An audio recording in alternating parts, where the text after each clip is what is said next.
마태복음 1장 16절, 18절에서 21절, 24절의 말씀입니다. 야곱은 마리아의 남편 요셉을 낳았는데 마리아에게서 그리스도라고 불리는 예수님께서 태어나셨다. 예수 그리스도께서는 이렇게 탄생하셨다. 그분의 어머니 마리아가 요셉과 약혼하였는데 그들이 같이 살기 전에 마리아가 성령으로 말미암아 잉태한 사실이 드러났다. 마리아의 남편 요셉은 의로운 사람이었고 또 마리아의 일을 세상에 드러내고 싶지 않았으므로 남모르게 마리아와 파혼하기로 작정하였다. 요셉이 그렇게 하기로 생각을 굳혔을 때 꿈에 주님의 천사가 나타나 말하였다. 다윗의 자손 요셉아, 두려워하지 말고 마리아를 아내로 맞아들여라. 그 몸에 잉태된 아기는 성령으로 말미암은 것이다. 마리아가 아들을 낳으리니 그 이름을 예수라고 하여라. 그분께서 당신 백성을 죄에서 구원하실 것이다. 잠에서 깨어난 요셉은 주님의 천사가 명령한 대로 하였다. 주님의 말씀입니다.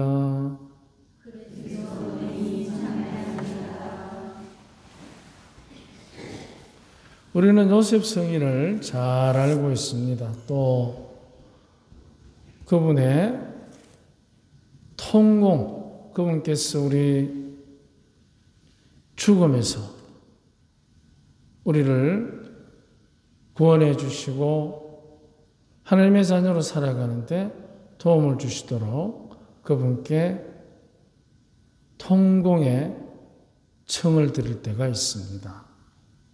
그렇다면 우리는 요셉이 어떤 분인지 구체적으로 좀 묵상할 필요가 있습니다.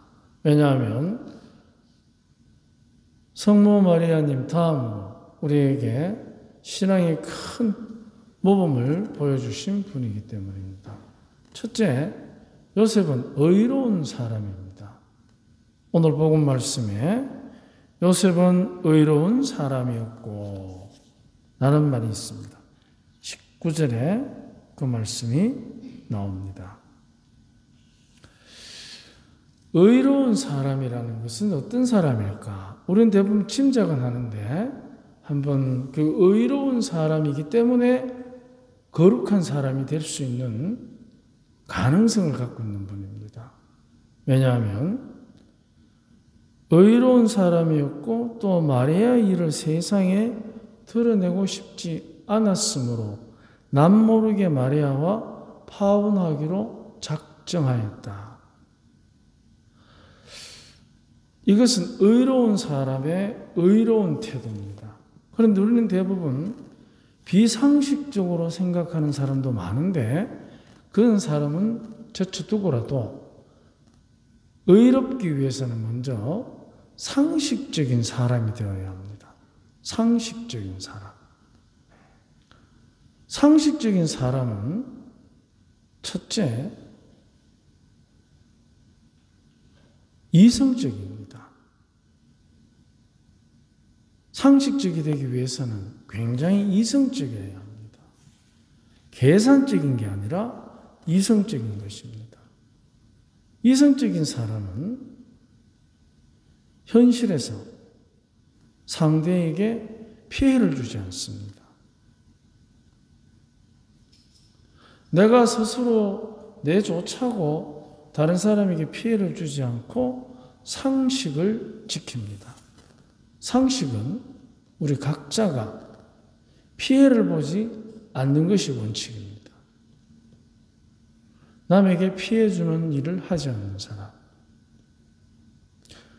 그렇기 때문에 피해를 받으면 상식적인 선에서 그 일을 처리하려고 합니다. 그렇기 때문에 어떻게 해야 되느냐? 상식적인 선에서 그 일을 처리하니까 바로 상식을 뒷받침해 주는 것은 법입니다. 법대로 처리하는 것입니다. 상식적으로. 그래서 법을 사용해서 정해진 규칙에 따라서 지금까지 해오던 대로 또 앞으로 그 법에 입각해서 다른 사람에게 피해 주지 않는 범위 안에서의 선택을 하게 되는 것입니다. 그러면 다른 사람에게 피해를 주지 않으니까 다른 사람에게 당연히 도움을 주느냐? 그 문제는 다른 문제입니다. 상식적인 사람, 그 사람은 도움을 주는 것은 그 다음 문제고 우선 내가 피해를 주지 않기 때문에 피해를 안 받는 선에서 모든 일을 처리합니다. 그래서 법대로.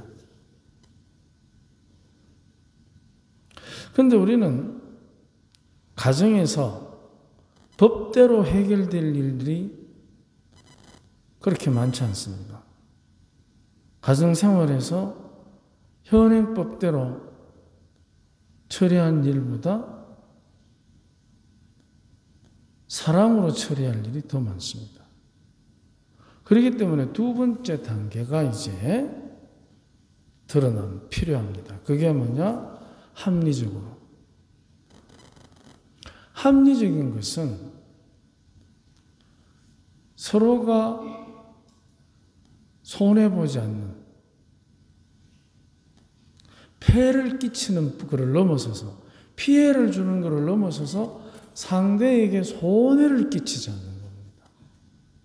피해를 주는 것과 손해를 끼치지 않는 것은 다른 문제입니다.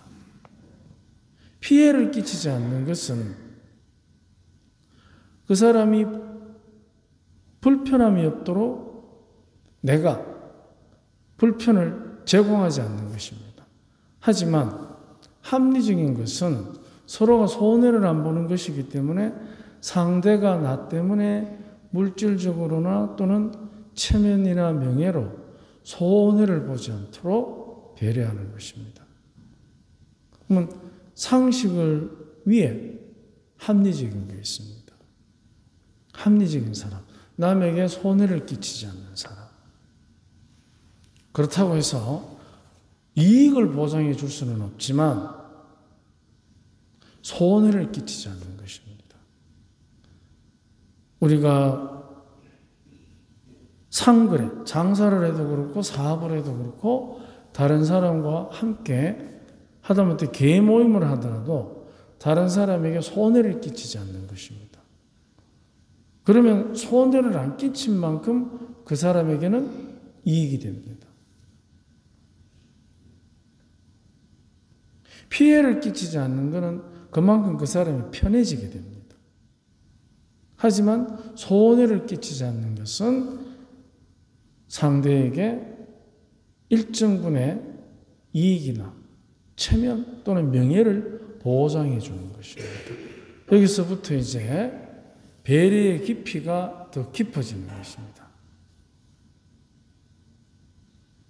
그래서 합리적인 것은 굉장히 우리에게 서로가 서로 간의 예의의 문제에 있어서 중요한 선택입니다. 그렇다면 합리적인 것은 즉 다른 사람에게 손해를 끼치지 않는 것. 그런데 우리는 주변에 보면 권력을 잡았거나 또는 자본을 갖고 있거나 명예를 갖고 있거나 하는 사람들이 보면 자기 의무를 소홀히 할 때, 있는 자의 의무를 소홀히 할 때 없는 자가 피해를 볼 때가 많습니다. 굉장히 중요한 문제입니다. 그런데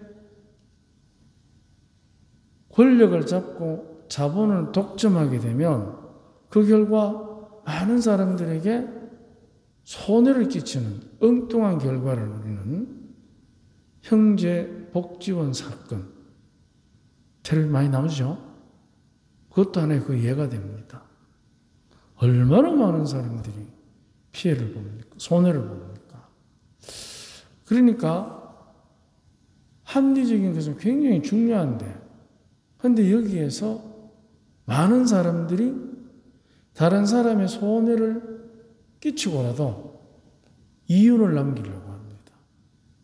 권력을 지키려고 합니다. 그래서 우리는 거기에 쓰는 말이 있습니다. 비양심적이다. 비윤리 도덕적이다라는 말을 씁니다. 그렇다면 우리에게는 한 가지, 이제 이 합리적인 부분을 넘어서서 피해를 안 주는 상식, 손해를 끼치지 않는 합리, 그걸 넘어서서 우리에게 도의적 책임이라는 게 있습니다. 도의적 책임. 그거는 이제 뭘 요구하게 되느냐? 나의 희생을 요구하게 됩니다. 그게 의로운 것입니다. 그래서 의로운 사람은 다른 사람에게 피해를 끼치지 않고 손해를 끼치지 않는 걸 넘어서서 자기가 희생하게 됩니다. 굉장히 중요한 부분입니다. 그래서 우리 대부분 부모들은 도의적인 사람입니다.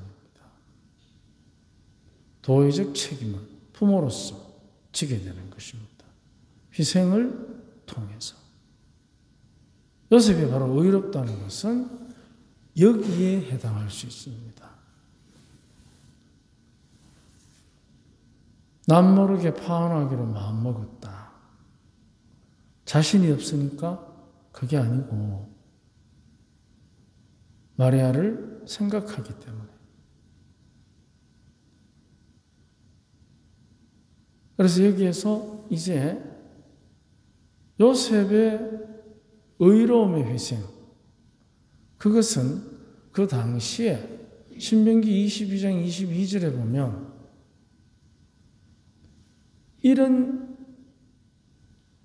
이 문제는 바로 간음의 문제와 직결되는 문제입니다.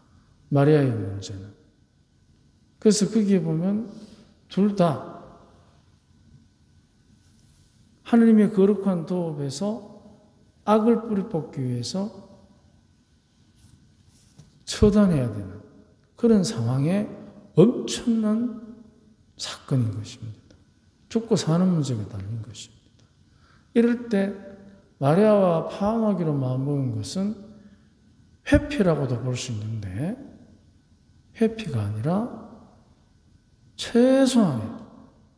최소한의 희생을 줄이는 선택일 수 있습니다. 그렇기 때문에 그 희생이라는 것은 내가 대가를 지불하는 것이 아니고 객관적으로 드러났을 때 오해의 소지가 너무 많은 상태에서 요셉은 자기를 희생하는 것입니다. 자기를. 그래서 도의적인 책임, 의로운 사람의 희생은 바로 이제 하느님께서 당신의 뜻을 펼치시는 기초가 되는 것입니다. 하느님의 거룩한 섭리를 담을 큰 그릇이 되는 것입니다. 우리는 부모로서 도의적 책임을 잘 지고 왔고 앞으로도 질 것입니다. 그래서 부모님, 하느님께서는 항상 우리에게 많은 경우에 부모라는 그 도의적 책임을 통해서 우리 모두가 하느님의 거룩한 뜻을 담는 의로운 사람으로 성장하도록 우리를 이끄시는 것입니다. 거기에 이제 꿈에 천사가 나타나는 하느님의 뜻이 이루어집니다. 그래서 거룩한 사람이 되는 것입니다.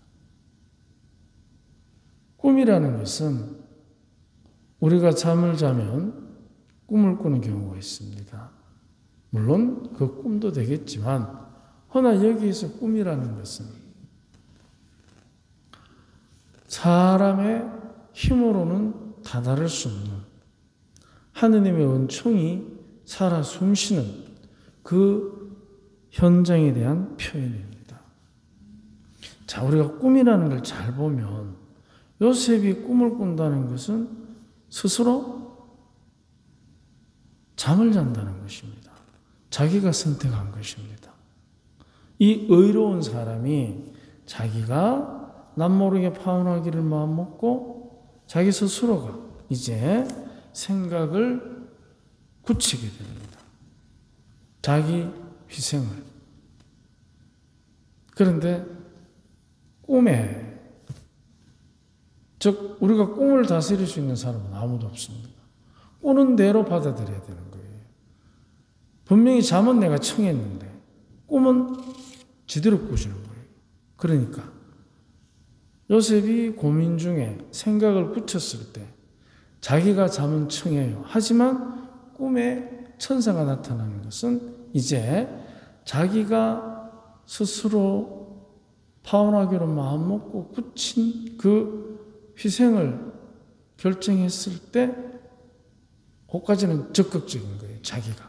그런데 꿈에 자기가 도저히 자기 힘으로는 다스릴 수 없는 영역에서 하느님의 천사가 나타나는 겁니다. 그래서 하느님의 천사는 하나님 뜻을 전합니다. 구체적으로 예수라는 이름으로 구체적으로, 그리고 거기에 그 구체적 이름이 뭘 이룰 것이냐? 죄에서 구원하는 이름. 이거는 요셉이 어떻게 할 수 없는 하느님의 거룩한 영역입니다. 그래서 거룩한 선택을 하게 됩니다.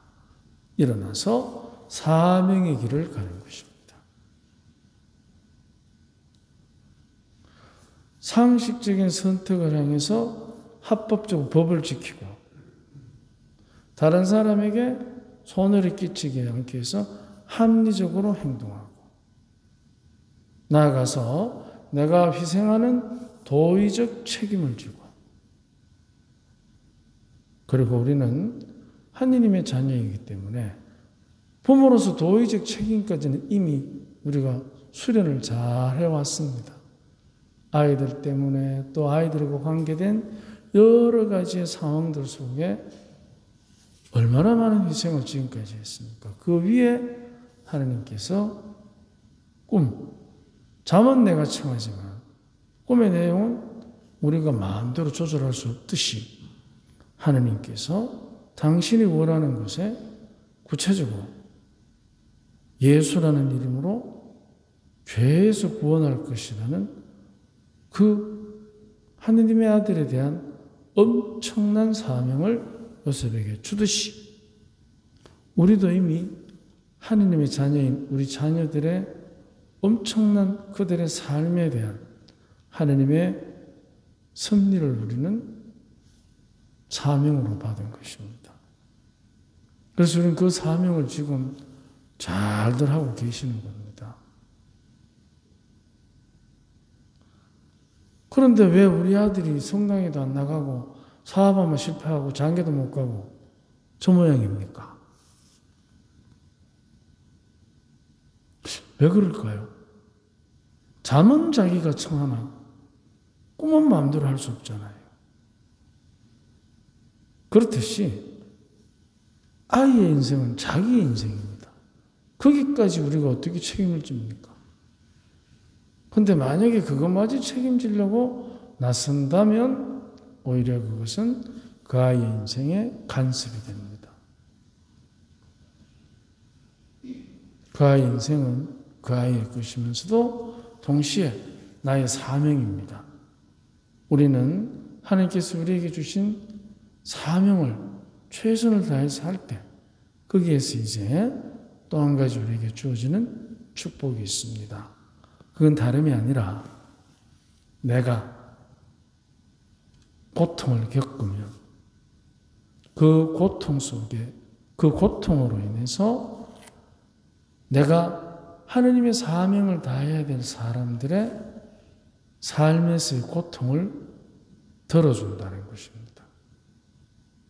대신해 주는 게 아니고 덜어주는 것입니다. 그가 자기의 고통을 이길 수 있도록 동참해 주는 것입니다. 대신할 수는 없습니다. 그건 교만입니다. 우리는 가끔 부모로서 교만을 부릴 때가 있습니다. 우리가 정말 하느님 안에서 우리 각자에게 주어진 사명, 요셉의 삶을 우리가 묵상하면서 정말 우리 각자에게 하나님께서 주시는 내 힘으로 어찌할 수 없는 꿈속에서 이루어지는 것처럼 우리에게 주어진 하나님의 사명을 다시 한번 생각하면서 요셉 축일을 맞이해서 우리 각자의 사명에 더욱더 충실하도록 기도합시다. 아멘.